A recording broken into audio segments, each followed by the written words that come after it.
phase, hopefully not get jumped on by the Jace. And the thing that's really cool about Double AD for Live Sandbox is they have Maokai and Heimerdinger, the two in their roles that do so much magic damage. You don't need to worry about it. It's Summoner's Rift for our first game of the day.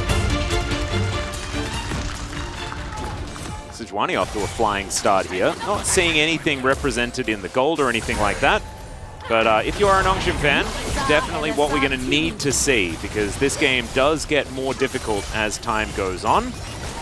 Those are the type of moments where, you know, if you have Peter there, then maybe you drop a plate. Yep. But just a little bit of optimization as... Ooh, okay. Closer going to be able to flash his way out. Still, that is flash on cooldown into a Syndra, a dangerous position to be in. As Vital and Peter. All right, Nature's Grasp going to come out.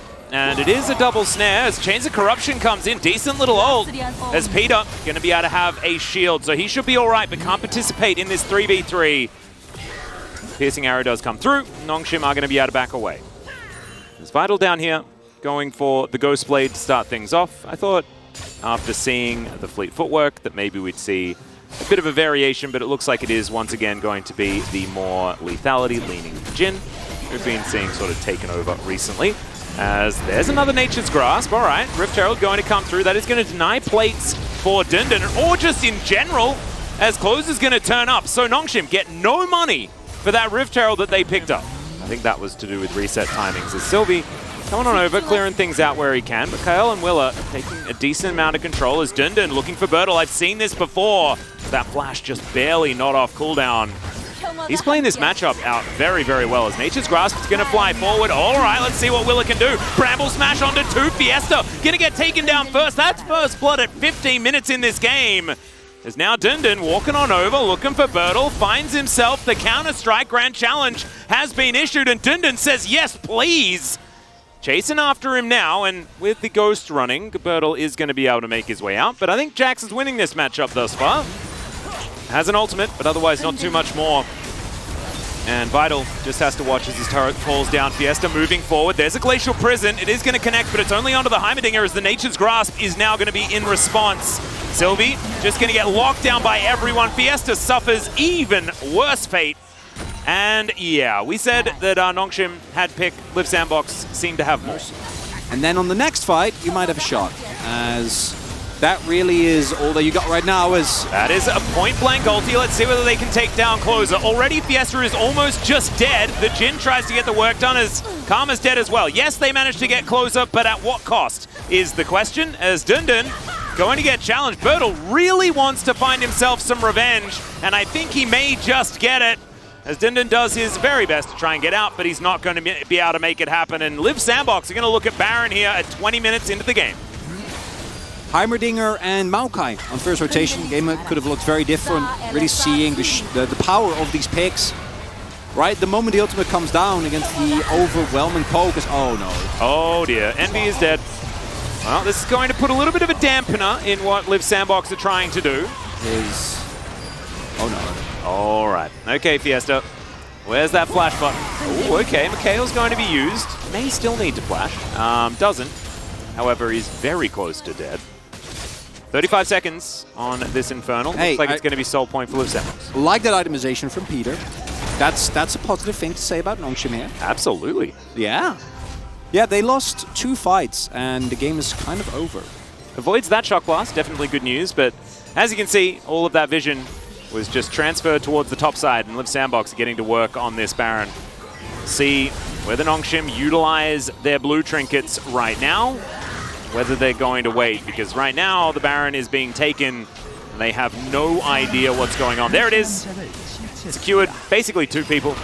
And I think Nongshim knew that they didn't have any opportunity to get anything done. As now Nature's Grasp going to come through yet again, but looked a little bit more defensively orientated, and Will is going to have that one up and available again pretty soon. As the inhibitor does finally go down, Live Sandbox just leaning on Nongshim right now, and their backs are beginning to break. As mid lane also going to get taken down, Scatter the Weak on cooldown, and Nongshim, there just aren't that many options. There aren't many things that they can do into this composition at this point in time. And I think they're just going to have to watch as their Nexus turrets fall down. Bertel even able to take the top inhibitor turret as well. Dundun, can you do anything? Can you salvage this situation? He's going to get challenged. He is not going to fall. There is one turret in the way. It's all right. Sylvie dives forward. They get some damage. Willa doesn't have very much mana. Chronicler, there is at least that. But there is one turret between Nongshim. One turret and a dream is all they have. As Liv Sandbox with this Baron with a billion minions and not very much of a health bar on the side of Nongshim. They should be able to barrel down and take this one. So the Nexus will be the focus and Liv Sandbox will walk away victorious from game number 1. Will actually get made. As looking at this, not as much damage for the Maokai as I was expecting. No, we were only engaged. There were not a lot of stalemates because stalemates were immediately won by Envy and Closer. One of which is, I'm sure, is going to pick up the POG. I was leaning Envy, but then he got caught and extended the game by 5 minutes, which I thought was rude. So, no, is definitely execution dependent and would mean a lot of fireworks are in the mid lane. Also, Silas obviously amazing with the Sejuani, so again, we find ourselves in a position where I'm looking at the Sandbox draft and I think you got it all, right? You have a ton of great ultimates on the enemy team, most notably the Wukong, and the Akali. Then as we hop onto the Rift here for game 2.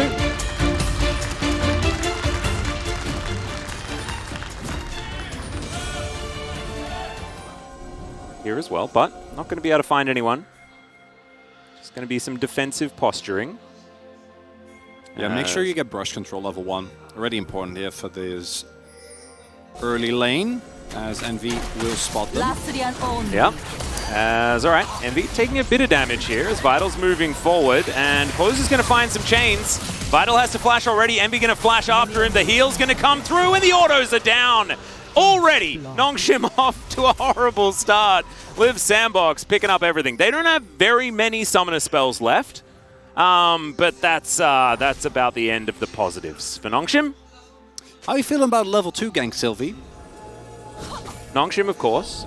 They are the challenger champions. As Dundun in a bunch of trouble here. Arctic Assault is going to go wide as he leap strikes to get himself out, and that is a surviving Dundun under his turret. Costly missed that from Willa. He gets that. Fiesta as well will land himself the backflip. Closer thinking that he has the angle. Not going to fight it out as Sylvie, he is here.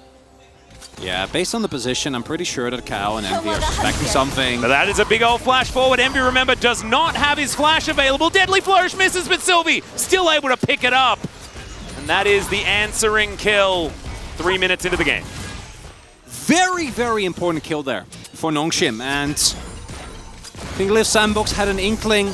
Might have felt safe, not going to be the case. Oh dear. Willa is going to be able to find Peter here, and Sylvie's going to have to make his way back down again, but I think he's going to be too late. Another Deadly Flourish will connect. A fair few minions here. Willa is going to be able to walk it off, and so Liv Sandbox answer immediately.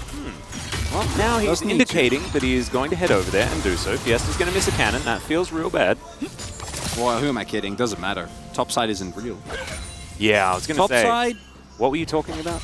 Is a construct created by bot laners to try and, you know, have some 2v2 time. Yeah, no, I think you're right. Closer is, you know, he's taking some buttons here, but you can see Fiesta's winning out on all of these trades. Losing out on all of these trades. Doesn't really matter too much. Checking in on the CS. Mid lane is they're just fighting one another as often as they can, and otherwise trading farm pretty evenly. As this is, I mean, it frightens me every time. Every time Closer goes in. They haven't actually dropped a plate yet. It is true, as Dundun is going to get challenged. Does move away from the Winter's Wrath, but I think he's still dead. They want to give the kill over to Bertel. He does flash, but he's still dead. Willa picks up the kill. I don't know about that one, Dundun. As long as you don't get unlucky and roll a Chemtech Soul, you're in a great spot there as Sylvie in trouble. All right, well, in goes Fiesta. Let's see whether they can actually win this 2v2 as already they're going down extremely low. Fiesta picks up the first one, but the Silas is going to go down in the end. This is still salvageable for Nongshim, provided that they can execute this well, as All right, into the Shroud goes Fiesta. Closer picks up the ulti as there's the permafrost. Even the final spark comes in. And that is, once again, immediate revenge there for Closer. Of course, it was Sylvie that picked up the kill, but he fell down also. So now 2-1-0 is Sylvie looking to try and get something back as Peter dives on over. Closer's going to die once again. Now they're chasing after Willa. Can Nongshim grab more? The answer's no. Given Nongshim a Drake, which will buy them a lot of time, very relevant, especially against this Source. All right, immediately follows Bertel. Can he get out? The answer's yes. He presses the ghost button. He's going to be all right. But once again, I mean, Dundun's showing that he wins these. He just needs to actually get a solo kill. Well, yeah, that's the problem. He does win this, and in this case, actually, it's a big win because he should be able to get some damage down on the turret as well. But... oh dear. Okay, Peter's going to turn up. Let's see whether Sylvie can survive. Another Cyclone comes in, gets himself out. Fiesta, perfect execution, but can he get it? The answer is almost as Peter picks it up. The flash after. The blade binding is too good. And Closer picks up another kill. He'll even give one to Kyle, but now Vital's going to turn up. Closer, I mean, I was a bit scared for Nongshim there, but Closer decides to let them live. We're going to need to see continuous skirmishing, and hey, guess what? Nongshim's doing it. Well, we got a big old teleport. We'll see whether Closer's going to be able to stop it. The answer is no. So Dundun, he'll make it in. And Closer will immediately follow Fiesta on the flank, but he gets bound immediately. He goes into his Shroud, but he's taken down. Envy locks that one up, and now Closer trying to finish off this jungler once again. Good Cyclone's going to be there, but I think Sylvie's still dead. As Peter, he doesn't have enough inspiration in order to keep his jungler alive. And Nongshim, they just walk into the meat grinder. You predicted the downfall a little bit too early, but I get it because I am still worried that they will downfall as Bertel. We'll have to see as Dundun gonna have to keep his back to the wall as Counter-Strike comes back up, and there's the solo kill we were looking for. So we'll see whether the Live Sandbox continue to grab those as Sylvie clearing out his Raptor camp. Willa's gonna move over, finds another one onto the flashless Peter, who is going to get taken down. Bertel going to help grab that kill as well. That was a replay, right? We saw that. Yeah, no. This is the replay, the Summoner Spell list replay. Oh. It works a little bit differently. In the Choose Your Own Adventure, if you have Summoner Spells, you go to a different page. But then you eventually get back to that page again. Do those still exist? Because those are just video games now, no? Choose Your Own Adventure books? Yeah. Yes. I'm pretty sure that's a sign of my age. As Fiesta is going to try and escape this one, but once again, he's just put into CC hell and destroyed. As okay, I've seen this movie as well. I mean, this is basically like but we're just seeing replays after replays, but it's in real time. But again, the 600, 700 gold lead that he has. This might be Envy's getting caught moment once again, but no. There's the heal from Kyle, who's heading towards back-to-back POGs. I'm not going to lie. It was a bit of fun as Vital moving on over yet again. He does have the ability to get cleansed. The Mikhails is done from Peter. Close is going to steal his ultimate away as Dundun running for the hills. Permafrost comes in, but he does leave Strike and Flash. Blast Cone going to get him out to safety. Envy tagged as Fiesta gets away whilst also giving some damage back to Closer here. Don't know whether he wanted to go back in, but he did, and we'll see how that's going to go. Another Permafrost coming through. Willa is just always threatening with all this CC whenever he walks around a corner. Another flourish. TP from Dundun. All right, let's see whether Closer can catch him. He flashes after the Jax.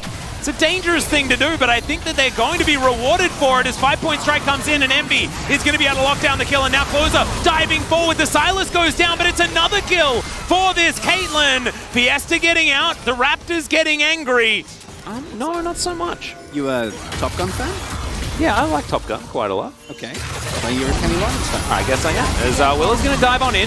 That is a really dead Akali to start this one off as Sylvie's looking to try and survive. Peter does have some utility available, but he's going to take the ball for a walk for now. They are just going to back away. So, that is Fiesta dead, and now Live Sandbox can turn their eyes towards a Baron. As Bertel just going to look to keep Dundun busy. That means 3 versus 4. You're not really going to be able to stop this, especially with all the vision. And you can see they're wasting absolutely no time. Can they do anything? I mean, I think the answer is no. But is there at least one more team fight in Nongshim to try and get something done? As fourth shot does come through as Vital has to get the heck out of there. My goodness, the damage from Envy. And the Glacial Prison going to come down, and Vital, he's out of the fight. He's going to set up the curtains, but as soon as anyone gets within a screen, he has to get out of there because his health bar was so low. Cyclone comes in, Sylvie will get the knock-up onto Envy, but where's the follow-up? It just doesn't exist. And they take down the Wukong, and now Bertel, he's just going to dive onto the fountain. This Nexus is not long for the world, and Live Sandbox, for the first time, will pick up a 2-0 here in 2023. And I think, Chronicler, I think it is time for me to just think that maybe Live Sandbox are not going to have that ball from Grace. Happy Willa, and I think it was a little bit of apology there by Bertel, but I don't think he needed to do so. As Kyle also doing a heck of a lot of damage. Where did the vote go for your POG, Chronicler? Was a toughie. I flipped a coin for Willer and Cal. Came up Willer. Oh. Thank you very much, guys. This is Jisa for the POG interview translation. Joined by the winners, Live Sandbox, and Kyle is the solo POG of the day. Congratulations.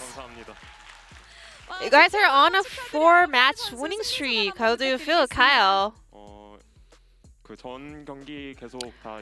Yeah, the previous matches were always like 2-1 victory. It was always a close fight, but today we got a very clean win, so it feels amazing.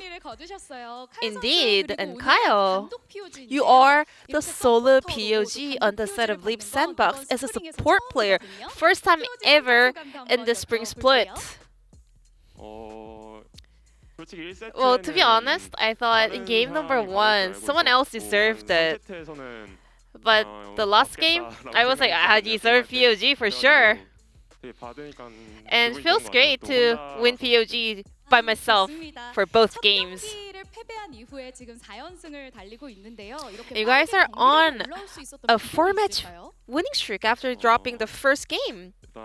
How were you guys able to bounce back so fast? All of us are working really hard. And not only about, the performance in game, our current form as a whole is evolving every day. We can definitely see that in your gameplay.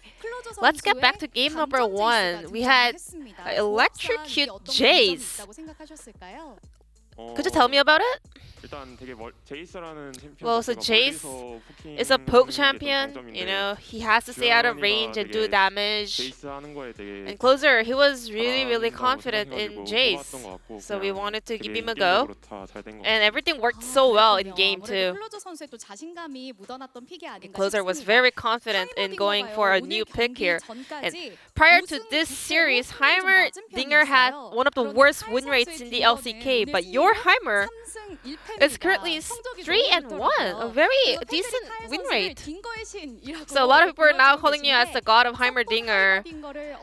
Is there any tips to actually utilize Heimerdinger better, or why do you rate this pick so highly?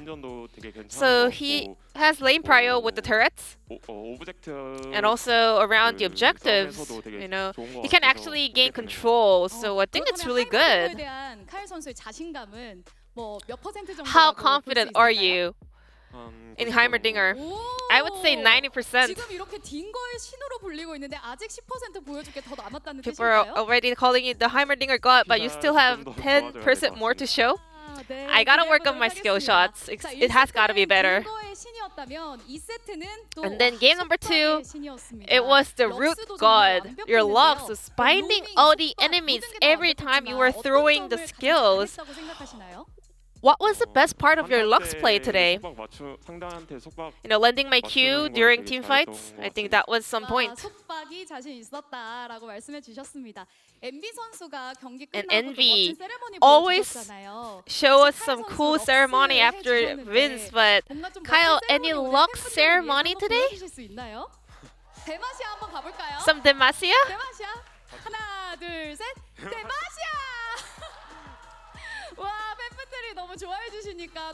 Lux ulting in real life by Kyle at the LCK arena.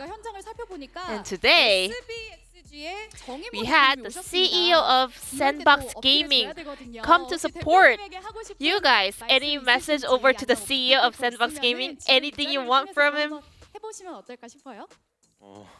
Well, thank you for always supporting us. I mean it. And yeah. In fact, he's not here right now at Lone Park, so he's gonna check this out later. Anything you want to add on to that? Maybe later, because I have nothing in my mind right now. Hope you get another POG when he pays a visit next time. And your next opponent is Gen G. This is gonna be a challenge to get your 5th win in a row. Speaking of bottom lane, like as long as we do well, they are actually beatable. So we're gonna stay confident and do our best to take Gen G down. Thank you so much for the wonderful interview. And this was the end of the interview from Kyle, and back to the space. Thank you.